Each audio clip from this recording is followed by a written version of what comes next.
Ek wil net eers dankie weer sê. Dit is Saterdag, julle het ander goed om te doen. Maar julle is hierso, julle bly hierso kom ons sien. Ek wil net dankie sê aan ons old boys wat vandag uitgekom het om ons te ondersteun.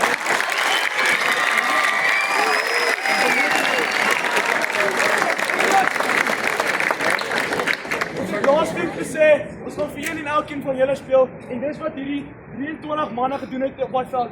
Elkeen het gefight tot die einde vir julle. Ja,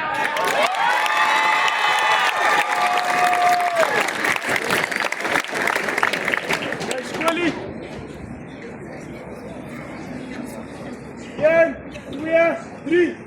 Hier op die kuisen van die weer is hoog ons skoolgebou geleë, waar ons die toekoms bou en sterk, vir enkeling en nasie werk, waar baie kruis daar moet mens kies, die pad van wins of van